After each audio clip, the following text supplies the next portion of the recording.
오늘 우리에게 주시는 하나님 아버지의 말씀은 사사기 2장 1절에서 5절 말씀입니다. 사사기 2장 1절에서 5절까지 제가 봉독해 드리겠습니다. 주님의 천사가 길갈에서 복임으로 올라와서 이렇게 말하였다. 나는 너희를 이집트에서 이끌어내었고 또 너희 조상에게 맹세한 이 땅으로 너희를 들어오게 하였다. 내가 너희에게 말하기를 나는 너희와 맺은 언약을 영원히 깨뜨리지 않을 것이니 너희는 이 땅의 주민과 언약을 맺지 말고 그들의 단을 헐어버려야 한다 하였다. 그러나 너희는 나의 말에 순종하지 않았다. 너희가 어찌하여 이런 일을 하였느냐? 내가 다시 말하여 둔다. 나는 그들을 너희 앞에서 몰아내지 않겠다.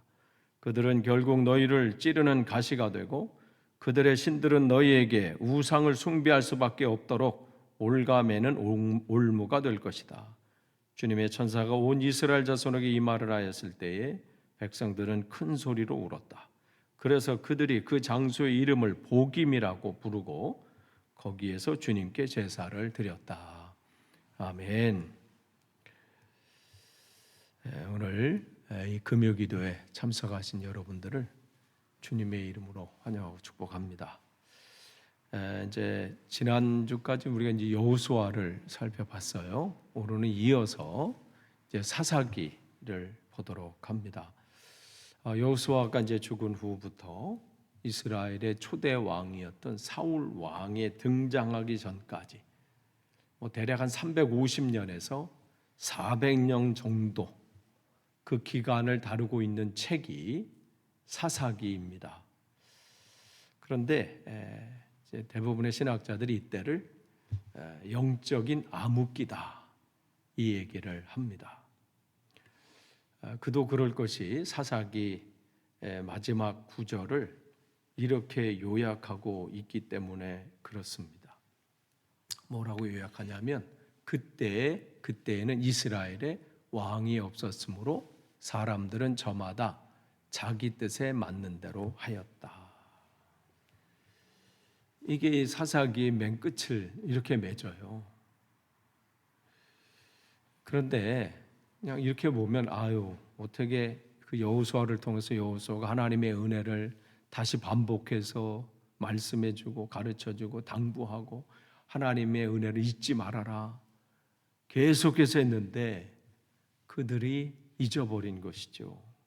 그런데 이러한 가운데서도 하나님이 우리에게 이 사사기를 통해서 말씀하시는 것은 뭘 말하냐면 끊임없는 우리가 이렇게 배반하고 또 배신하고 이런 가운데서도 하나님의 끊임없는 사랑, 변함없으신 사랑 그리고 구원의 역사 이것을 사사기는 우리에게 보여줍니다. 그래서 오늘 1장 전체하고 2장 5절까지 내용을 오늘 살펴보겠습니다. 그러니까 서론에 관계돼요.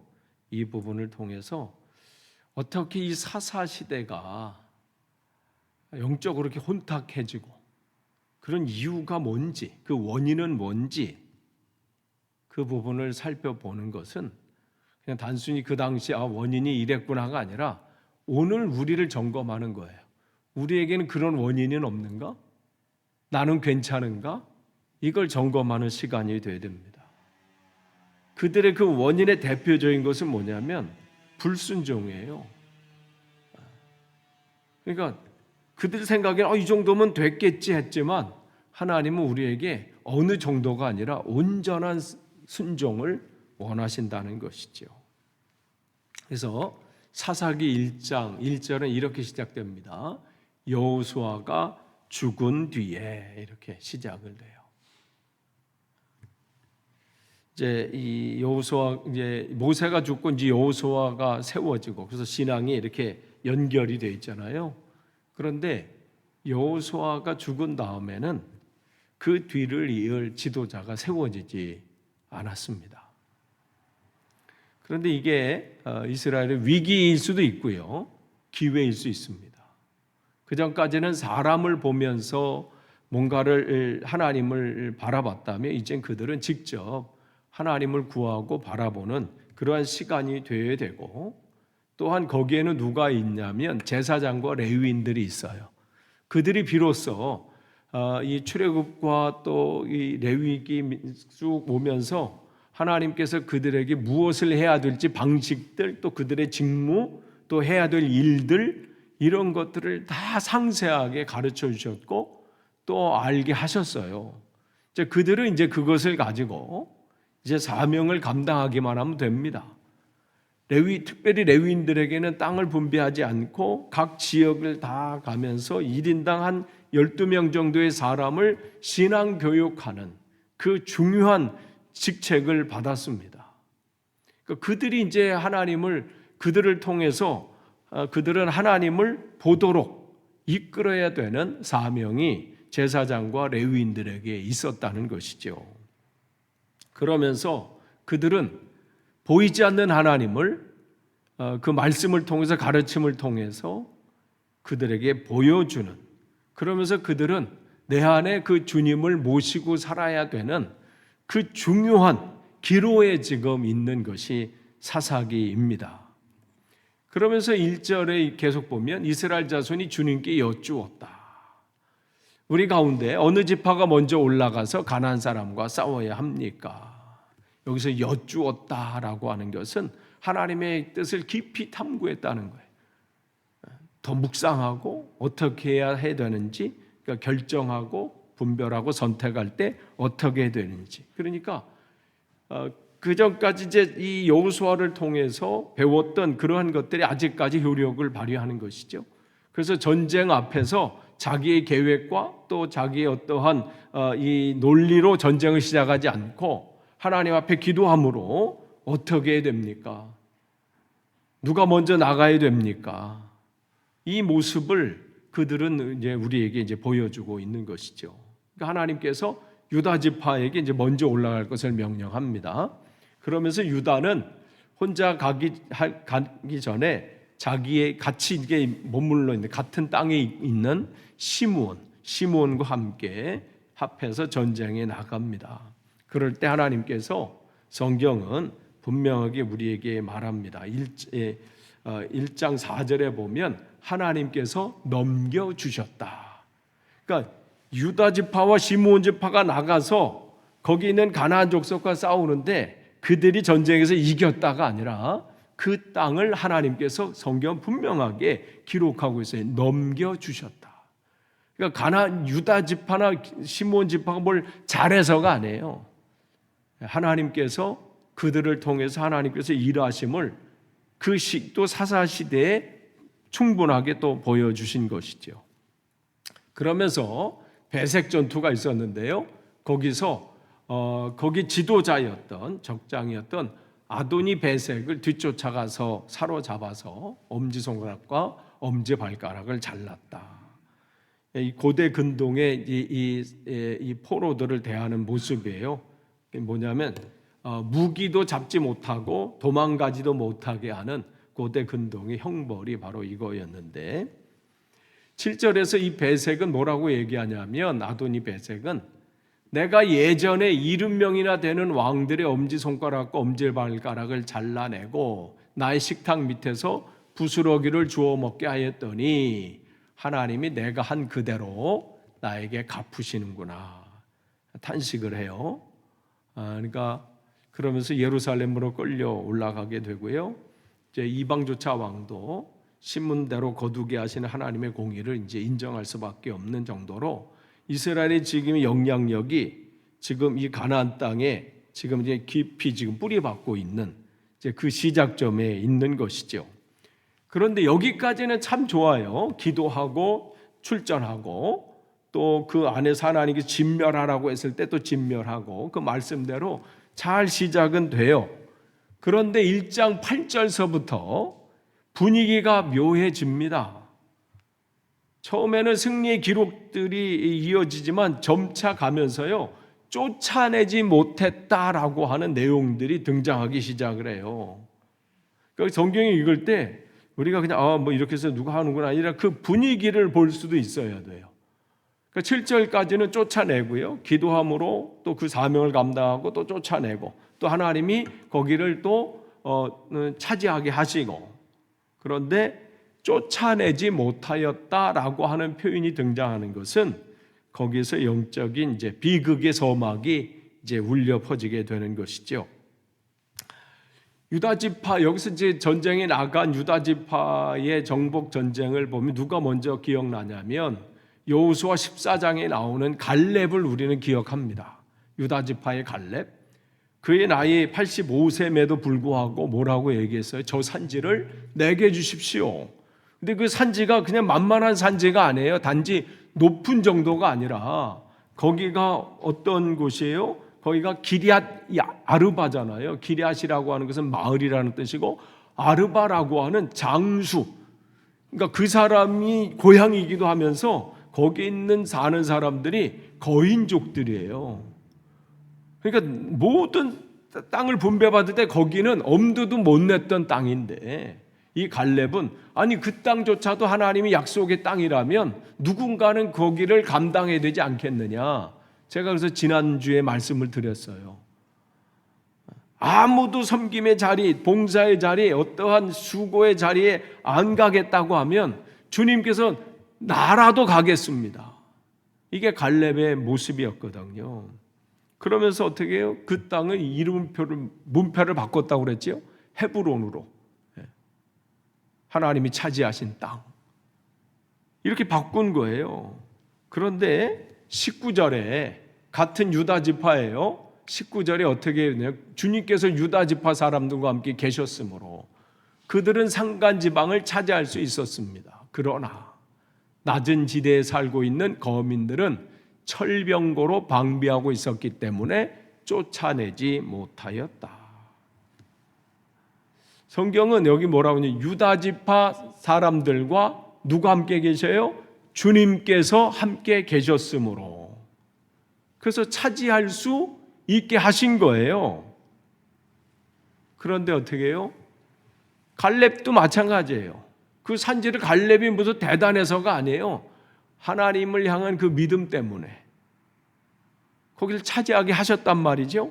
여기도 마찬가지예요. 그런데 그들은 뭐에 무너져요? 철병거 방비하고 있었기 때문에. 이것 때문에 그들은 차지하지 못했다. 즉 포기했다는 거예요.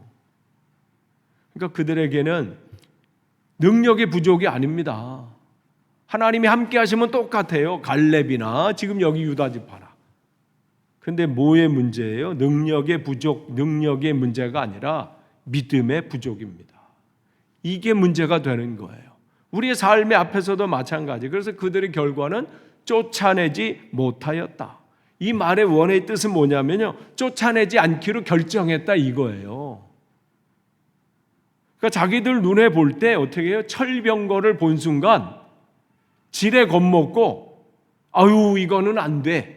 그냥 스스로 판단해 버린 거예요. 이거는 불가능해. 아무리 하나님이 우리와 함께 계신다고 하셔도 하나님은 이것만은 안 되실 거야. 그러니까 자기들의 한계를 딱 정해버리는 거예요. 이거는 안 됩니다. 할 수 없다고 이미 결론을 내버린 것이죠. 혹시 우리에게도 또 여러분에게도 이런 여러분만의 철병거가 있으신가요? 하나님 다른 것은 몰라도 이것은 안 될 것 같습니다. 하나님 내가 주님을 믿긴 믿지만 안 믿는 게 아니고 믿지만 저 철병거는 안 될 것 같아요. 지금 유다 지파가 그러한 모습입니다. 주님, 하나님, 내 안에 하나님 이 재정 문제만은 하나님 안 될 것 같아요. 내가 주님을 믿고 있지만 이 관계의 갈등만은 해결될 것 같지 않습니다. 주님, 내 이 세상에 이 거대한 벽, 여러분 앞에 가로막혀 있는 거대한 벽이 있습니까? 철병거를 본 이 유다 지파처럼 그냥 여러분 앞에 그 철병거, 그 어마어마한 게 여러분 가로막혀 있어서 아유 이거는 안 되네. 이렇게 여러분이 결론 내는 것은 없습니까? 여러분이 그 앞에 멈춰서는 순간이요 타협하기 시작해요. 그래, 이건 내가 감당하지 못하니까 조금 내게 더 힘이 생긴 다음에 조금 더 상황이 좋은 다음에 그 다음에 내가 이걸 해결하지. 주님, 내가 지금 정말 어려우니 이 문제가 해결되면 내가 열심히 신앙생활하겠습니다. 주님, 내가 이 문제만 해결된 다음에 그 다음에 열심히 봉사도 하고 헌신도 하고 선교도 하고 충성도 하겠습니다. 이렇게 자기 타협이 시작이 돼요. 그런데요, 여러분, 이 유다 지파 이 실패가요, 유다 지파에서 끝나지 않아요. 이게 여러분 성경 쭉 읽다면 전염병처럼요, 베냐민 지파, 므낫세 지파, 에브라임 지파 이렇게 다른 지파로 계속해서 전염돼서 나갑니다. 처음에는 쫓아내지 못하였다 이 정도였어요. 마음은 온유로되 육신이 약하여. 이거 우리 기도할 때 종종 등장하는, 내가 하고 싶지만 지금 상황이 이래서 내 건강 때문에, 재정적인 문제 때문에, 또 이 상황 때문에 쫓아내지 못했습니다. 그런데 이들이 어떻게 나중에는요, 그들과 섞여 삽니다. 처음이 어렵지요. 한번 이렇게 타협해서 좋은 게 좋은 거야 하고 가다 보면요, 원위치로 가는 게 쉽지 않아요. 왜냐하면 거기서 내가 발목이 잡히기 때문에 그렇죠. 그래서 1장 28절서부터 시작되는데요, 거기 보면요, 왜 안 넘어가죠? 네. 그런데 이스라엘 백성은 강성해진 다음에도, 왜 이걸 기록했는지 아세요? 처음에는 힘이 없어. 그러니까 믿음이 없는 거예요. 하나님이 나와 함께 계신다. 그래서 산간지방을 얻게 하신 것에 체험이 있어야 강력한 체험. 하나님이 나와 함께 하신다. 그 전에 있잖아요. 하나님이 유다 지파 사람과 함께 계셨으므로, 그래서 산간지방을 차지할 수 있는 체험을 얻었어요. 그런데 그 체험은 그거야. 그냥 거기서 끝. 이게 이어져야 되거든요. 이 체험을 주신 것은 그 다음을 위한 하나님의 은혜예요. 그 다음에 문제를 닥쳤을 때 이기게 하는 그 힘을, 체험을 주신 건데 그냥 거기서 끝나버리는 거예요. 그 다음으로 못 나가. 그냥 거기 쫓아내지 못했어요. 그러면 이들의 말대로 어떻게 해요? 이제 강성해졌어요. 그런데 어떻게 해요? 그 다음에도 가나안 사람을 모조리 몰아내지 않고 그들을 부역군으로 삼았다. 그때는 핑계라도 있었겠죠. 주님, 우리가 힘이 약해서, 내가 재정적으로 이래 돼서, 건강이 약해서, 아니면 뭐가 문제여서, 바빠서, 뭐가 이렇게 해서 핑계거리가 돼요. 근데 하나님이 회복시켜 주셨어. 그러면 어떻게 돼요? 주님 은혜 감사합니다 하고 그 사명의 자리로 가야 되는데, 왜냐하면 웬걸 어떻게 돼요? 모조리 몰아내지 않고 오히려 그들을 자기들의 일꾼으로 사용하는 거예요.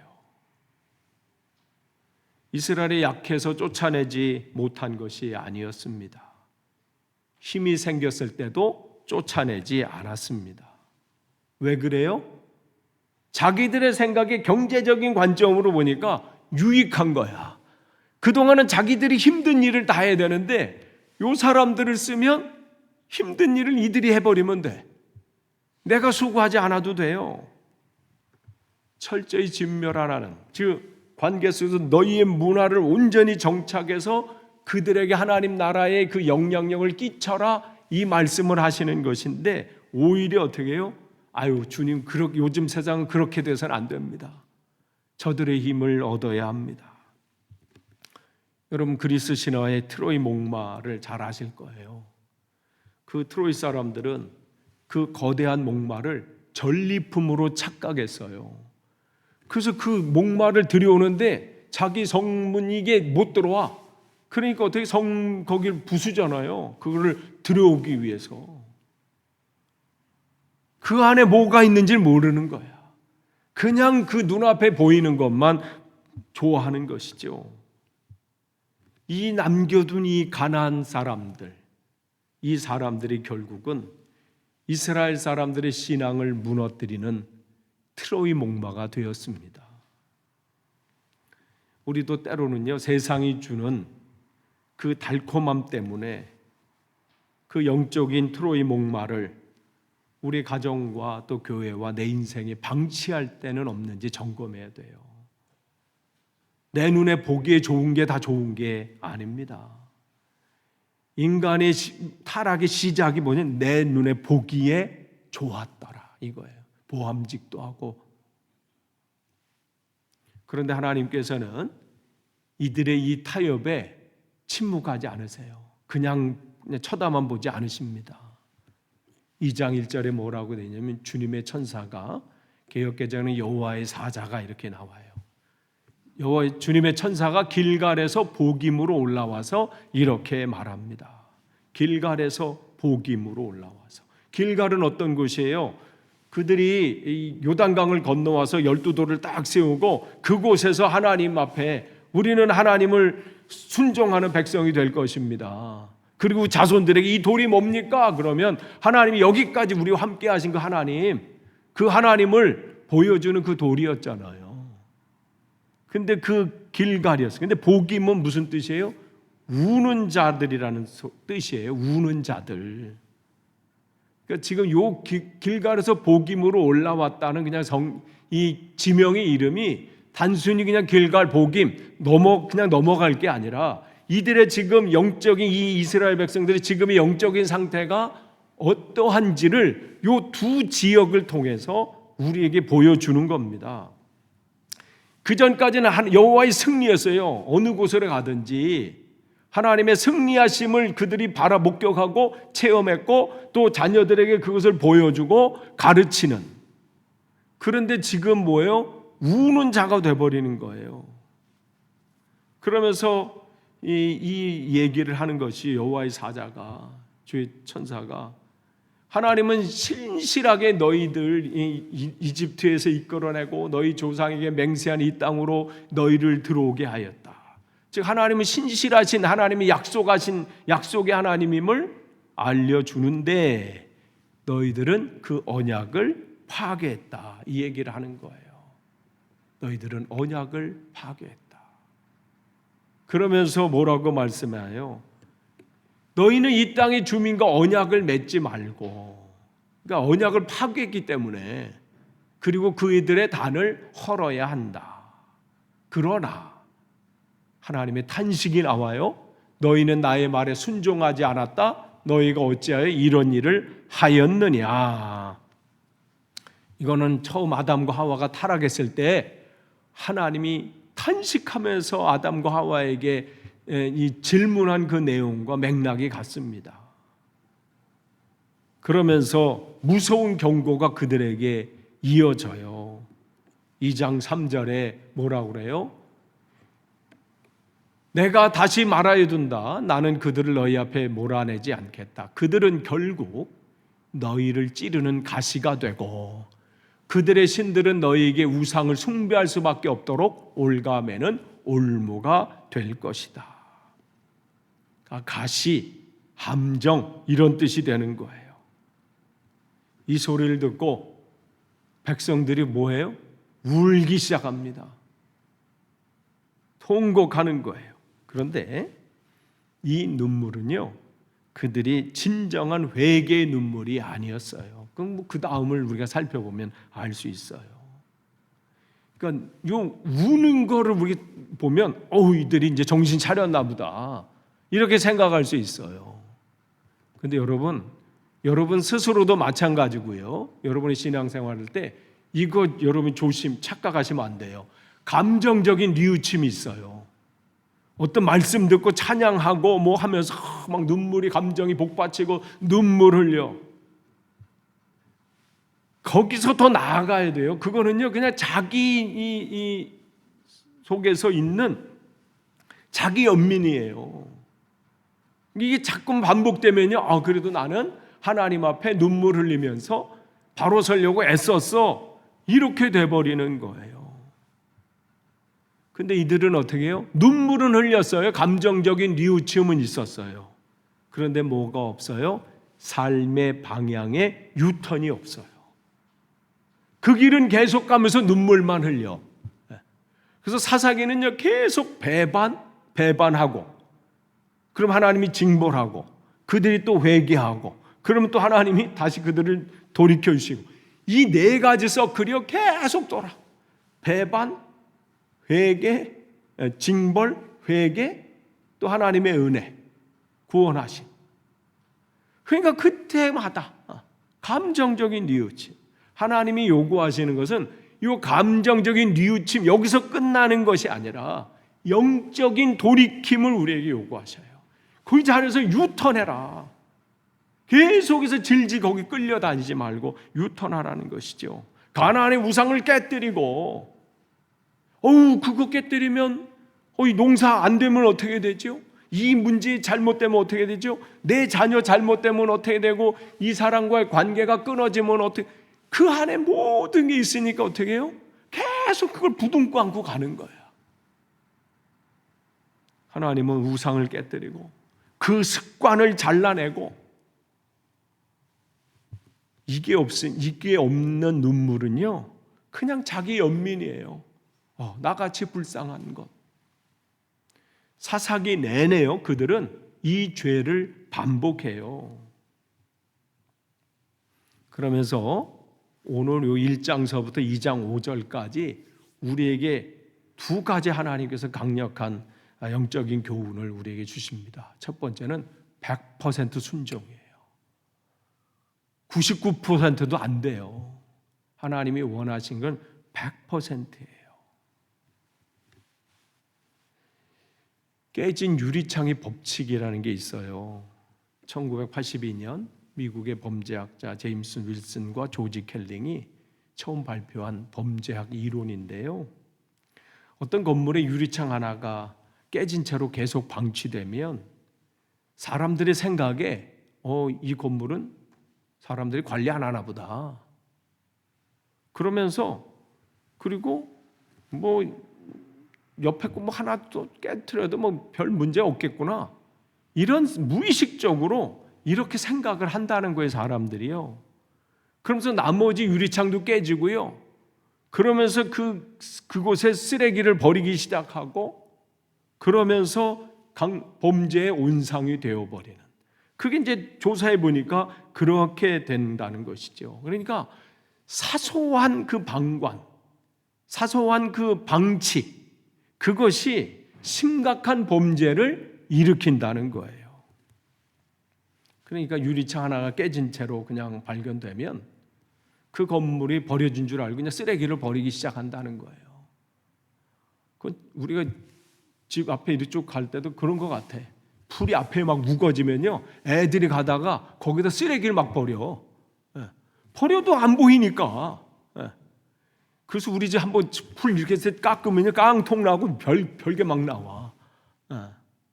근데 잘 해놓으면 던질래도 못 번한대요. 우리 집은 지금 계속 공사 중처럼 보여가지고 지금 그런 거라는 것이죠. 그러니까 사사기 1장의 영적인 암흑기는요, 이스라엘 백성이 방치한 그 작은 불순종에 깨진 유리창 하나에서 시작이 되었습니다. 이 정도는 괜찮겠지. 다 이렇게 하는데. 다른 교회 다니는 분도 거기에 목사님, 장로님, 그분들 다 저렇게 하는데. 그 괜찮겠지 하고 남겨놓은 그 타협의 유리창 하나가 우리의 삶의 전체를 무너뜨릴 수 있습니다. 우리 삶에 들어온 조그만 그 죄악들, 주일 한번 안 나가면 어때? 기도, 나중에 시간 되면 하지. 세상의 정직하지 못 세상의 부정적인 이득을 살짝 취하는 것, 그러한 작은 타협을 방치하는 것, 그것은 마귀에게 내 영혼의 빈틈을 허락하는 신호가 됩니다. 마귀는 그 깨진 유리창을 통해서 우리의 삶 전체를 무너뜨립니다. 그러니까 사사기 1장에서 기록이 안 나왔으니까 이스라엘 백성이 99%의 가나안 사람을 다 몰아냈을 수도 있어요. 그런데 그 철병거가 무서워서, 그리고 자기의 유익을 위해서 남겨놓았던 그 1%의 가나안 족속, 그것이 이스라엘의 깨어진 창문이 된 거예요. 그 창문을 통해서 가나안의 우상 숭배와 음란한 문화가 침투해 들어왔고요.